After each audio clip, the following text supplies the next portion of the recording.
No, this isn't clickbait.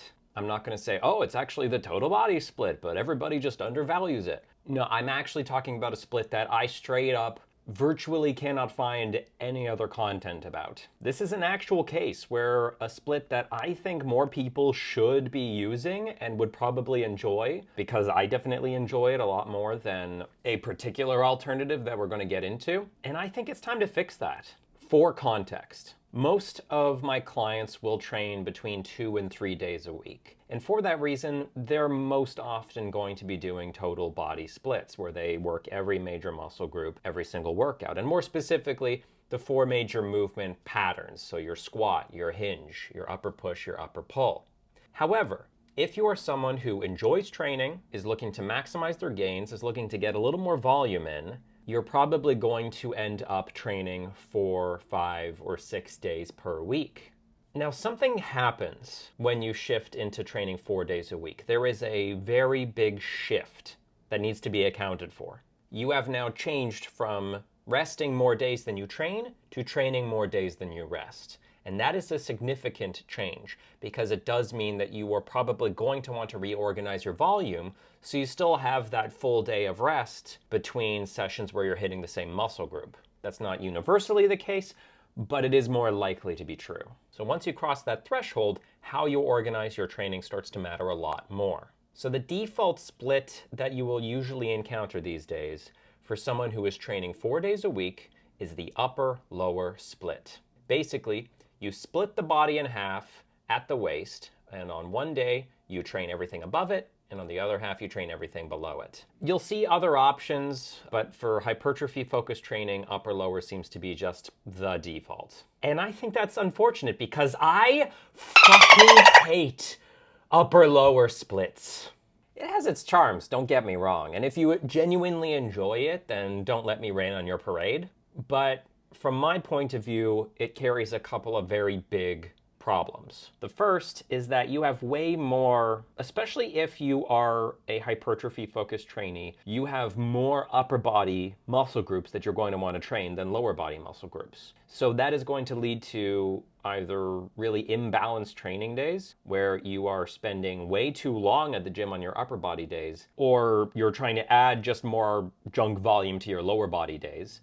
And dedicated low body days are awful. So you've got these long upper body days that are basically a little bit of a slog. And then you've got these low body days that can likely be shorter, but are still going to feel like a nightmare, because you're just hitting all of the biggest muscle groups in your body all in the same session.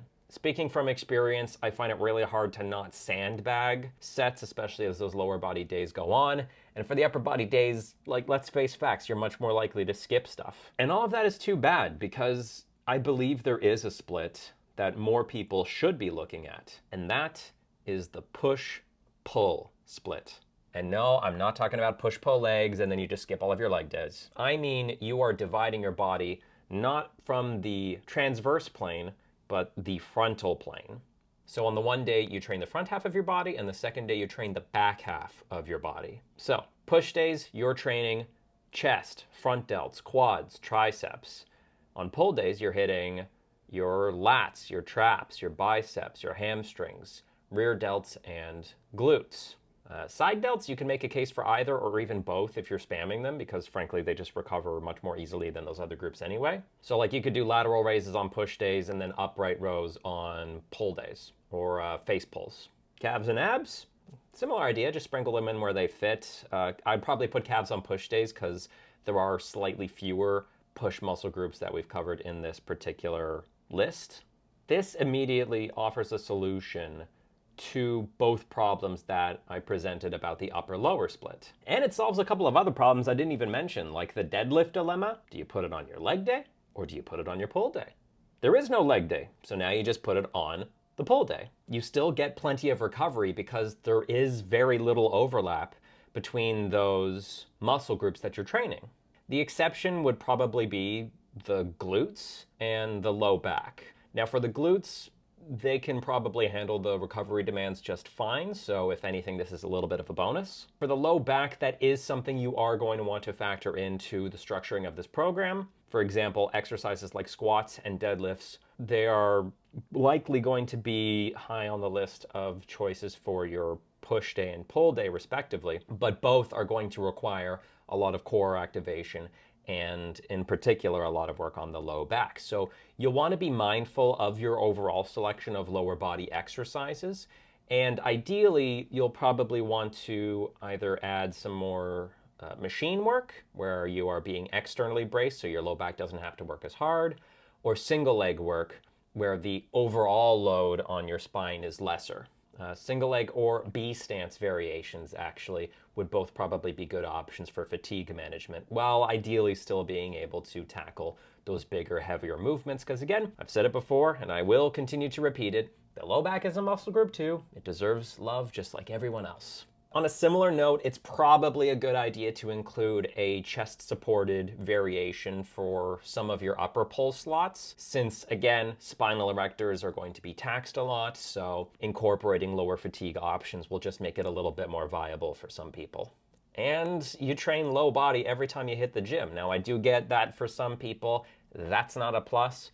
But since you're not doing dedicated low body days, it is a little bit more likely that you'll be able to give higher efforts to those movements, since you don't have this slog of additional sets and additional exercises to look forward to. If you're just doing squats for your quads on that day, you can give her, because you know once you're done, you're done. And now that we've divided all of those upper body muscle groups appropriately between 2 training days as well, we are probably going to find that these training sessions are much more balanced in duration and that feeling of relative effort. Now, the funny thing is, this split seems to be so rare that when I programmed it for a client recently, he actually asked me if I had invented it. I did not invent this. I did start using it as an adaptation for clients who could only train 2 days a week, and yet those days had to be back to back.